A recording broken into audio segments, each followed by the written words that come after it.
نحمدہ ونصلی ونسلم علی رسولہ الکریم اما بعد فاعوذ باللہ من الشیطان الرجیم بسم اللہ الرحمن الرحیم۔ صحیح بخاری اور مسلم شریف کی روایت ہے، حضرت انس رضی اللہ تعالیٰ عنہ سے مروی ہے، وہ فرماتے ہیں کہ رسول اللہ صلی اللہ علیہ وسلم نے ارشاد فرمایا، من احب ان یبسط لہ فی رزقہ، کہ جو شخص یہ چاہتا ہے کہ اس کے رزق میں فراخی ہو اور کشادگی ہو، اور اسی طرح وَيُنْسَى لَهُ فِي إِسْرِهِ، اور اس کے آثار قدم تادیر رہیں، یعنی اس کو لمبی زندگی ملے، اس کی عمر دراز ہو، تو اللہ کے رسول نے فرمایا فَلْيَصِلْ رَحِمَهُ، اس کو چاہیے کہ صلہ رحمی کرے، اپنے قریبی رشتہ داروں کے ساتھ صلہ رحمی کرے۔ قرآن کریم میں بھی جا بجا صلہ رحمی اور احادیث میں بھی اس کی جا بجا تاکید کی گئی ہے،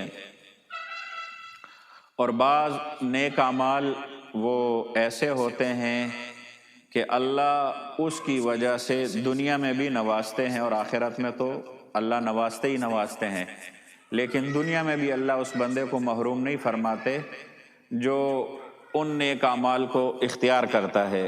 ان نیک اعمال میں سے ایک نیک عمل وہ صلہ رحمی بھی ہے۔ صلہ رحمی کا مطلب یہ ہوتا ہے کہ جو آپ کے رشتہ دار ہے، عزیز و اقارب ہے، ان کے ساتھ اچھا برتاؤ کرنا، ان کی مالی خدمت کرنا، یا اگر آپ غریب ہے اور مالی خدمت نہیں کر سکتے تو اپنے اوقات کچھ نہ کچھ فارغ کر کے ان کے کام کاج کر دینا، یا ان کے ساتھ اچھے سلوک سے پیش آنا کم از کم درجے میں، یہ صلہ رحمی کہلاتا ہے۔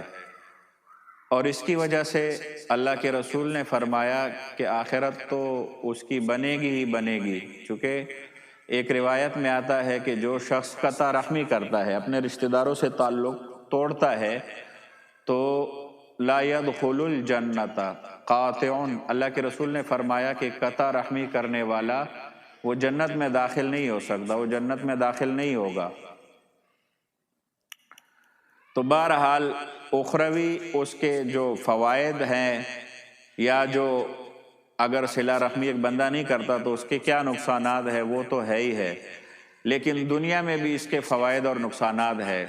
اگر آپ قطع رحمی کرتے ہیں اور آپ کی جو ہے وہ رشتہ داروں کے ساتھ نہیں لگتی، تو اس کی وجہ سے الجھن، ٹینشن اور بہت ساری چیزیں پیدا ہوتی ہے، اور ان ٹینشنوں کی وجہ سے بندہ جو ہے وہ بیمار ہوتا ہے۔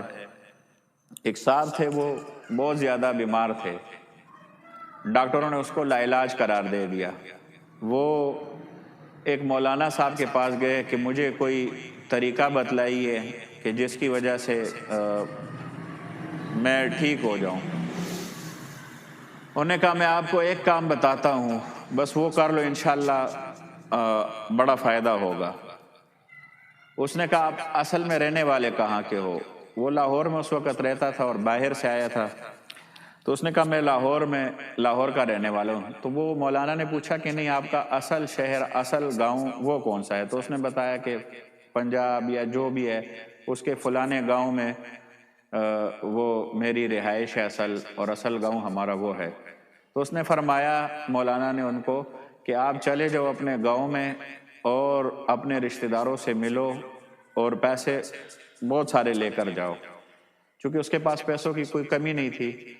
تو اس کو کہا کہ آپ کے ادھر جتنے بھی عزیز و اقارب ہے، جتنے بھی رشتہ دار ہیں، جو ان میں ضرورت مند ہے تو ان کی ضرورتوں کو آپ پورا کرو۔ کسی کو ٹیوب ویل کی ضرورت ہے تو ٹیوب ویل لگا دو، کسی کو کوئی اور ضرورت ہے تو وہ ضرورت پوری کر دو، کسی کا کاروبار نہیں ہے تو اس کو کوئی کاروبار کروا کے دے دو، یا کوئی اور پریشانی ہے مالی تو وہ پریشانی اس کی حل کر دو۔ کسی کے پاس جہیز کے پیسے نہیں ہیں اور وہ اپنی بیٹی کی شادی کرنا چاہتا ہے تو اس کے لیے اس کا بندوبست کر دو۔ بہرحال وہ گیا گاؤں اور اس نے وہ سارے کام کیے جو حضرت نے ان کو بتائے۔ 20 دن اس نے گزارے۔ 20 دن کے بعد جب وہ آیا تو مولانا نے کہا کہ جاؤ ڈاکٹروں کو چیک کراؤ۔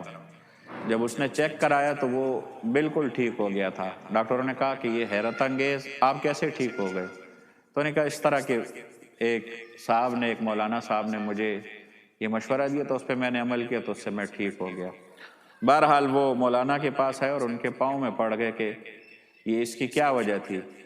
تو انہوں نے فرمایا کہ یہ تو صاف سی بات ہے، بخاری اور مسلم کی روایت ہے جو بھی میں نے پڑھ کر سنا دی ہے، کہ جو یہ چاہتا ہے کہ اس کی لمبی زندگی ہو اور مال و دولت میں فراوانی ہو، فراخی اور کشادگی ہو، تو اس کو بس ایک عمل کرنے کی ضرورت ہے۔ وہ کیا ہے؟ صلہ رحمی، اپنے رشتہ داروں کے ساتھ اچھا سلوک، اچھا برتاؤ، اور اسی طرح قطع رحمی سے بچنا، یعنی ان کے ساتھ برے سلوک سے بچنا۔ تو بس یہ ایک کام کرنے والا ہے، اس سے آپ کی یہ تمام پریشانیاں دور ہو جائیں گی۔ اللہ جل جلالہ ہمیں بھی صلہ رحمی کرنے کی توفیق عطا فرمائے۔ وآخر دعوانا ان الحمد للہ رب العالمین۔